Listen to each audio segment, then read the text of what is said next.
Terlebih lagi semua pernikahan dari orang-orang kakek buyutnya Nabi Muhammad SAW ini semua melakukan pernikahan yang terhindar dari pernikahan jahiliyah.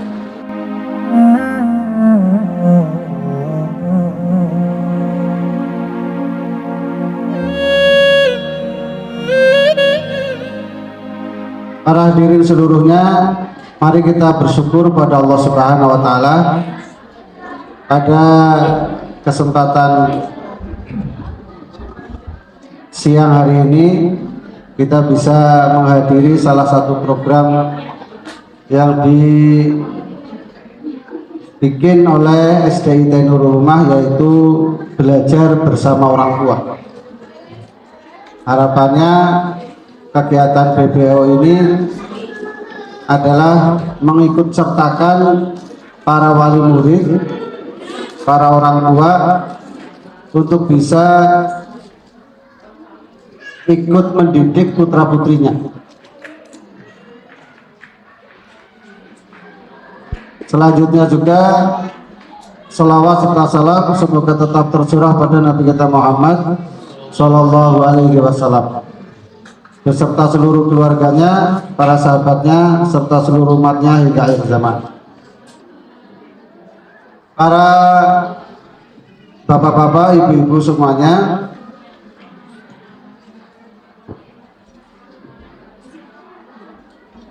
pada kesempatan siang hari ini ingin kita sampaikan sedikit tentang bagian dari salah satu yang ditulis oleh seorang ulama, yaitu namanya Ja'far al-Barjanji. Sebelumnya ini nggak nyala, kipas anginnya nggak nyala, dibawa ke sini nggak dinyalakan.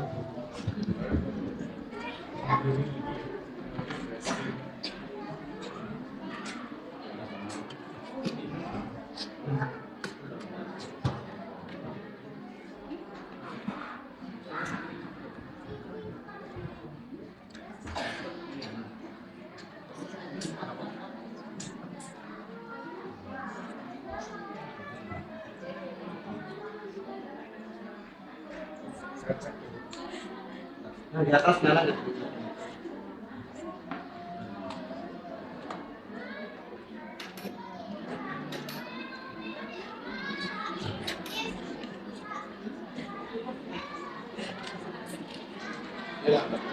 Baik, ada bagian di pembukaan atau pendahuluan kitab Al-Barjanji, ya. Ini kitab kecil, tetapi kitab ini sangat terkenal, ya, terutama di kalangan masyarakat di Jawa ataupun di Indonesia secara umum, karena sering dibaca hampir setiap pekannya, minimal di acara-acara maulid. Tetapi sayangnya kadang tidak diterjemahkan, ya. Kalau diterjemahkan sehingga tahu artinya, maksudnya akan lebih baik. Tapi kadang hanya cuman seirannya ataupun cuman tibaannya. Baik, kita di awal-awal, di bab-bab awal di kitab Al-Barjanji ini ada beberapa kalimat yang mudah-mudahan nanti bisa kita pelajari dan bisa kita ambil hikmahnya. Siap ya ibu-ibu, bapak-bapak? Di sini dijelaskan ada kalimat begini: hafizal ilahu karamatan li Muhammadin abaahu amjada saunan li ismihi tarakahu sifaha falam yusibhum aruhu min adami wa ila abihi wa ummihi. Arti secara apa? Secara bebas, ya, Allah Subhanahu wa taala menjaga keturunannya atau nenek moyangnya Nabi Muhammad SAW demi menjaga kesempurnaan namanya, ya. Hafidhah telah menjaga ilahu Allah karomatan untuk kemuliaan li Muhammadin, kemuliaan Muhammad. Abahu amjada saunan li ismihi, bapaknya dan kakeknya untuk kemuliaan namanya. Tarakahu sifaha falam yusibhum aruhu, mereka telah meninggalkan, ya, sifaha, pernikahan yang jahiliyah, ya, pernikahan jahiliyah. Falam yusibhum aruhu, dan mereka terhindar dari aib-aib pernikahan jahiliyah tersebut. Min adami, mulai dari Nabi Adam, wa ila sampai abihi wa ummihi, sampai kepada bapaknya dan ibunya Muhammad sallallahu alaihi wasallam.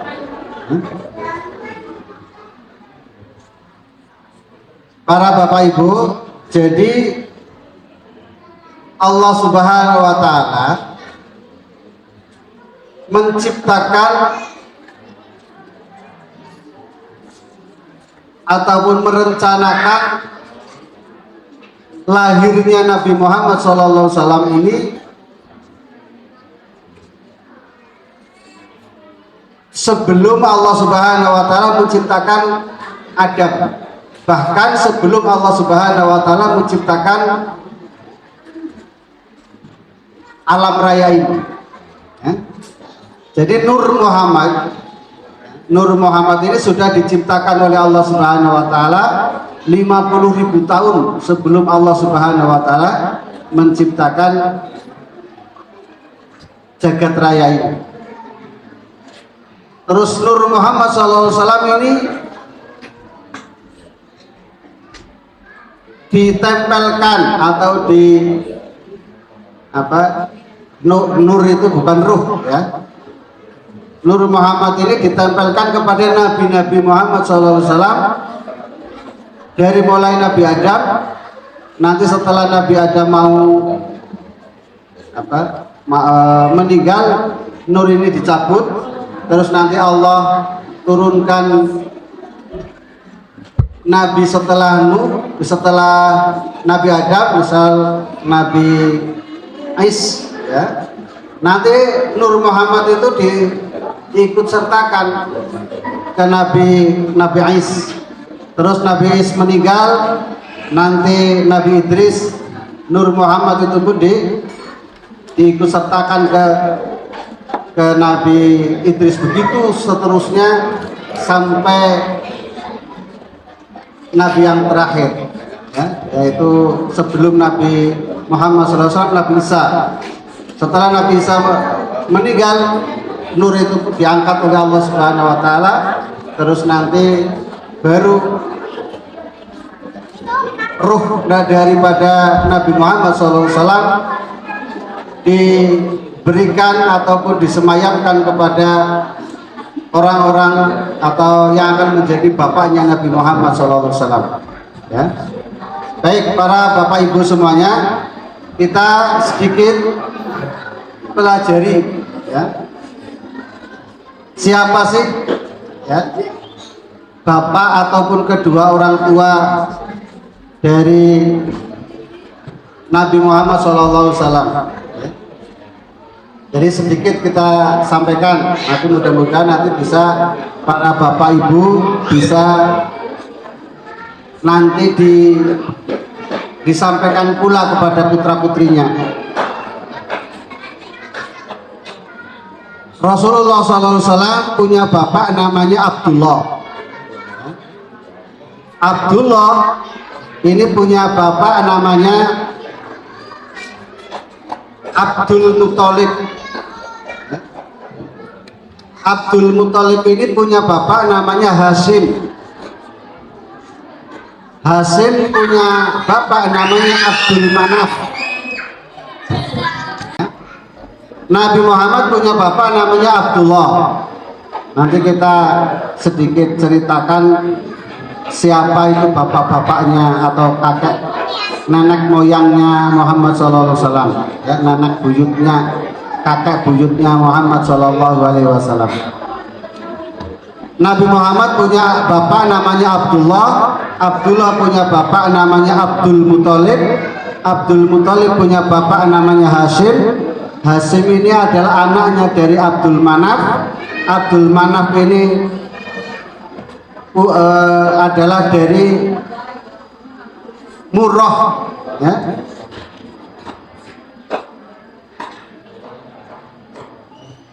Terus nanti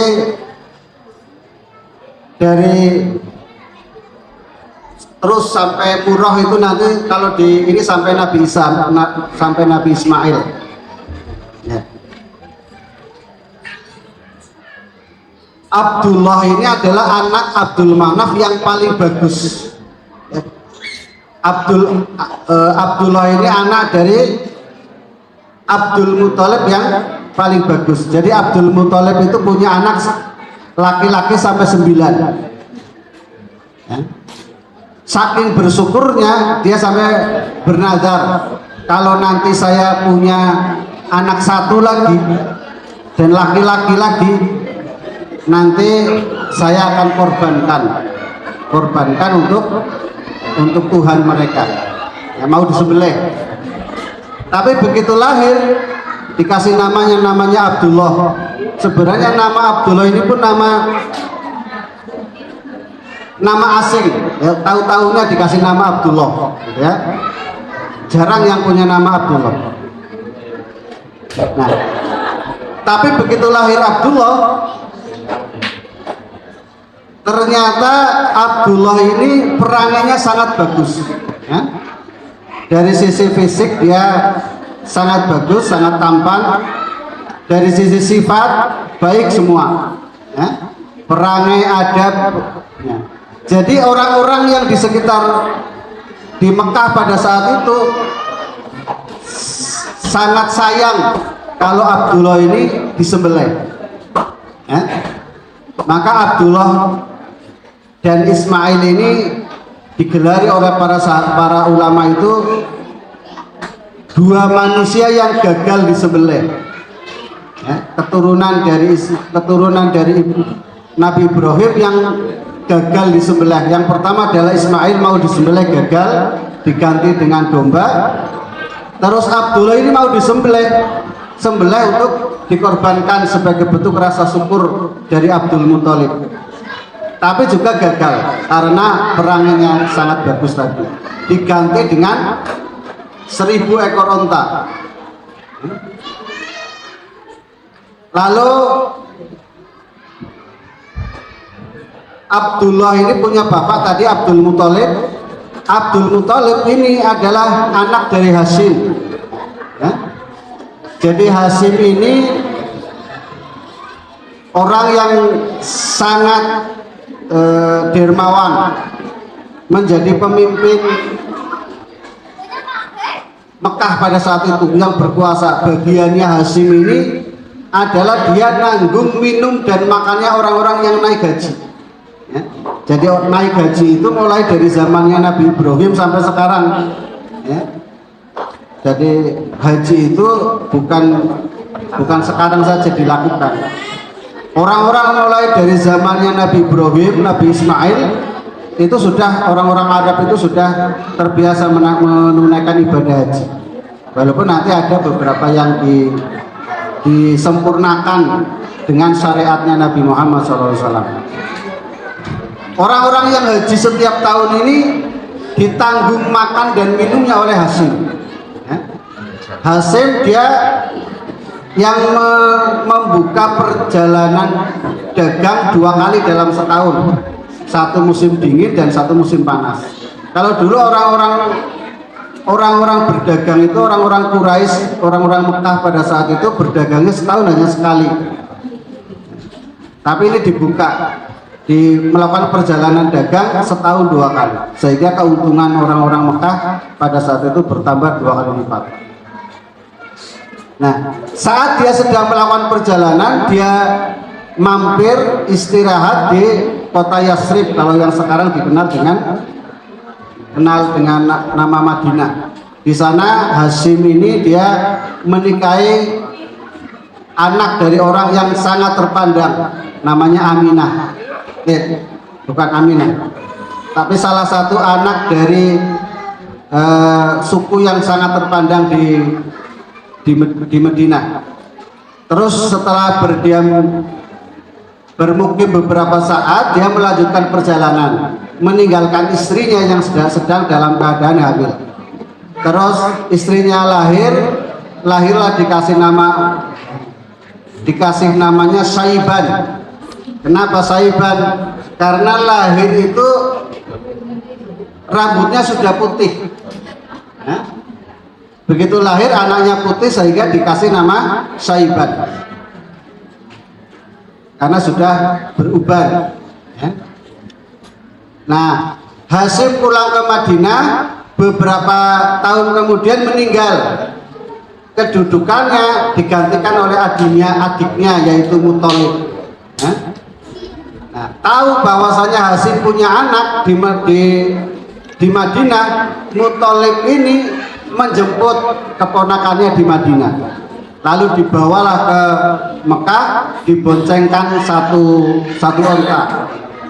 Nah, melihat orang-orang Mekah melihat Muthalib datang memboncengkan anak kecil, dikiranya ini budaknya. Dikira ini adalah budaknya, sehingga disebut dengan Abdul Muthalib atau hamba sahayanya Muthalib.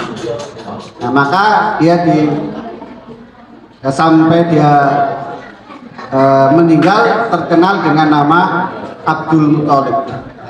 Setelah Muthalib ini meninggal, lalu kepemimpinan Mekah digantikan oleh Syaiban ini, Abdul Muthalib. Jadi itulah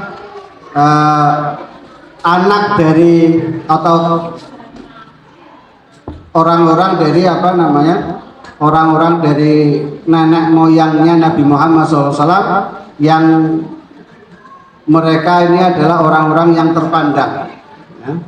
Jadi kita harus tahu, harus yakin bahwasanya Nabi kita Muhammad SAW yang menjadi panutan kita dan juga panutan seluruh kaum muslimin di seluruh dunia. Mereka ini adalah anak dari kakek nenek, kakek buyut orang-orang yang sangat terpandang di kala itu. Terlebih lagi semua pernikahan dari orang-orang kakek buyutnya Nabi Muhammad SAW ini semua melakukan pernikahan yang terhindar dari pernikahan jahiliyah. Perlu kita ketahui, pernikahan di zamannya Nabi Muhammad SAW belum hadir itu, atau terkenal dengan pernikahan yang ada di kota Mekah ada 4, Yang satu nanti dilanggengkan atau diteruskan oleh Nabi Muhammad SAW. Yang 3 dihilangkan, karena yang 3 ini nanti terkenal dengan pernikahan jahiliyah.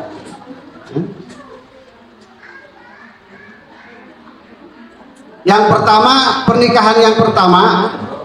pernikahan pada zaman dahulu ada 4 syarat, Yang pertama, pernikahannya adalah dengan cara seperti pernikahan yang sekarang, ya. Mempelai laki-laki datang ke wali mempelai perempuan melamar atau meminang atau bahasanya menghitbah. Terus nanti dinikahkan oleh walinya dengan adanya prosesi akad nikah dan juga menyerahkan mahar. Ya, pernikahan seperti pernikahan kita sekarang. Ya. Terus pernikahan yang ketiga, ya, pernikahan yang ketiga ini adalah pernikahan yang kedua. Ini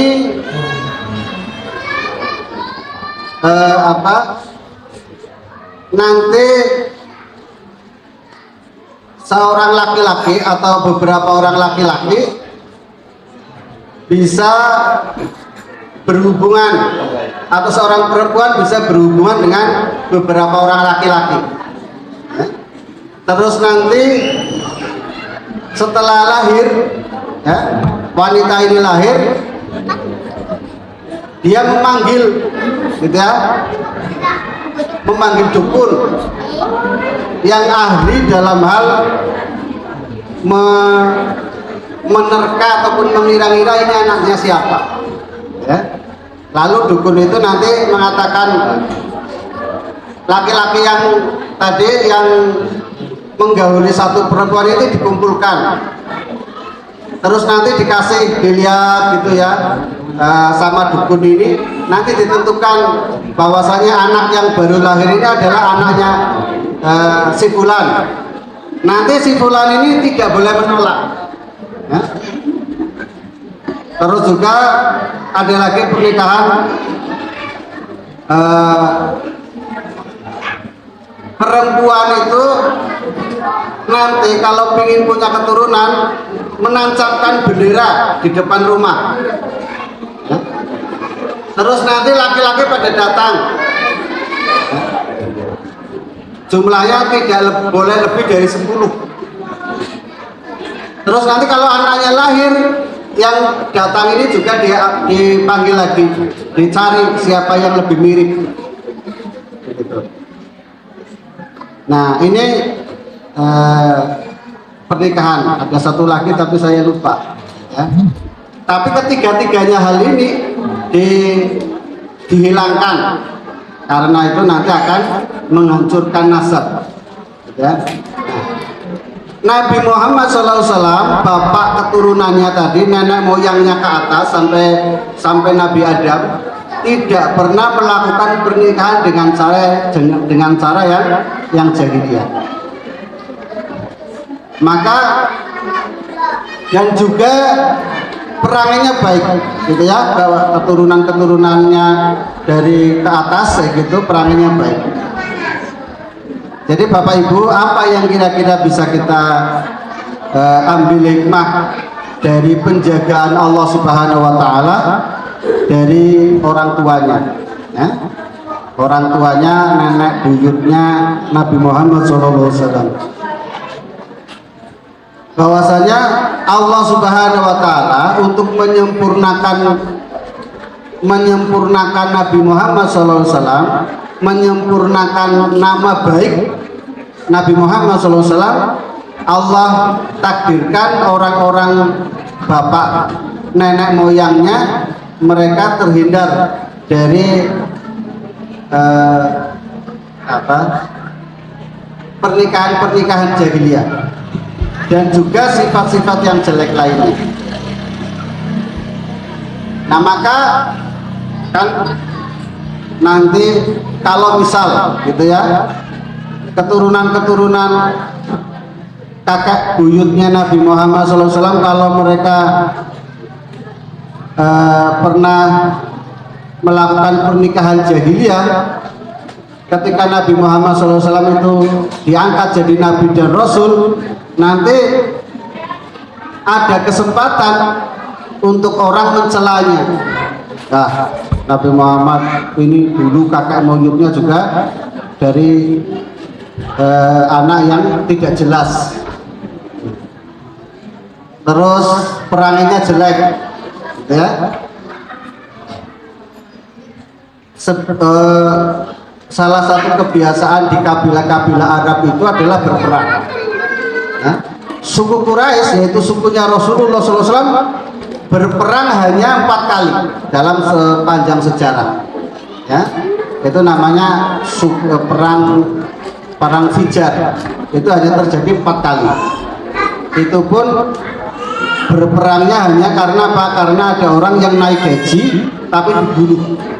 Ya, sehingga suku dari sukunya Rasulullah SAW membelanya, sehingga terjadi perang. Nah, jadi bukan untuk berperang, bukan untuk sukunya, bukan untuk kabilahnya, tapi berperang untuk kemuliaan bulan haram. Ya, ada orang yang naik haji dibunuh oleh suku lain, sehingga sehingga suku Quraisy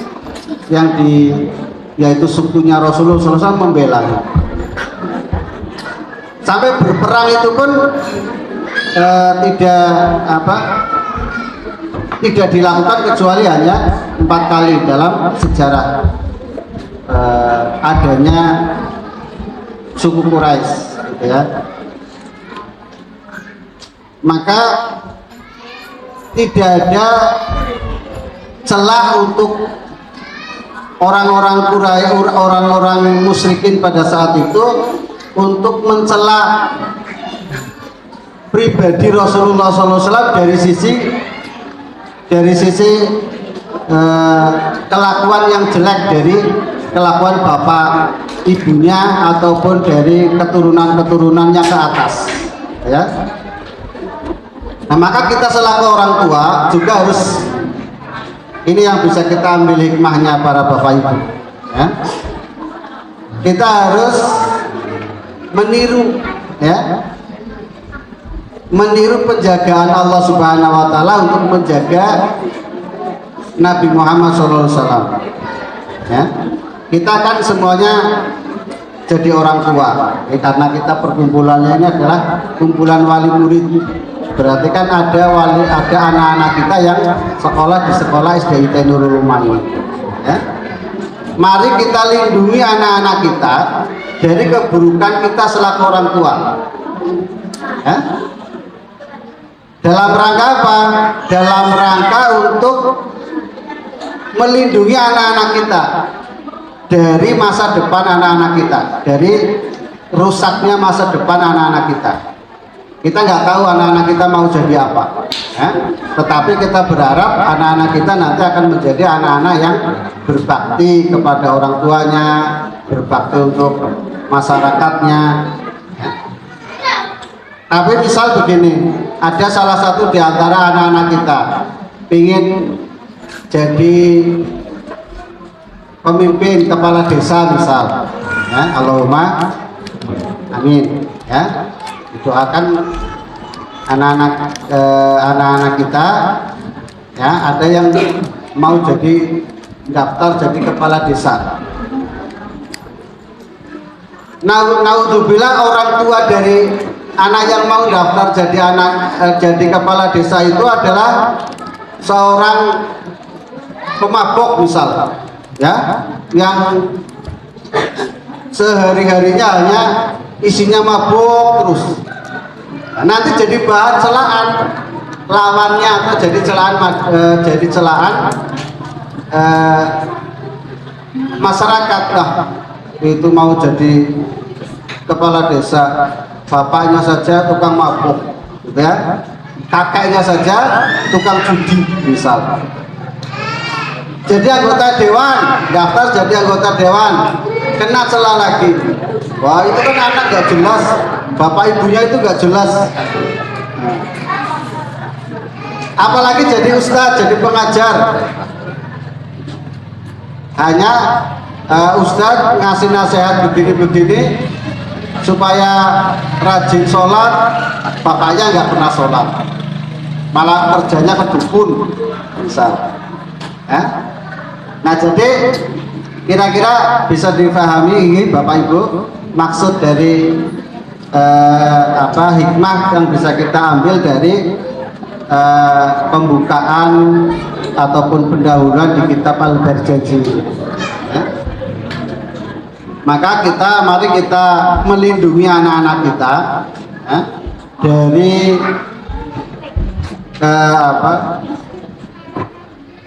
dari kesukaran ataupun dari yang menghambat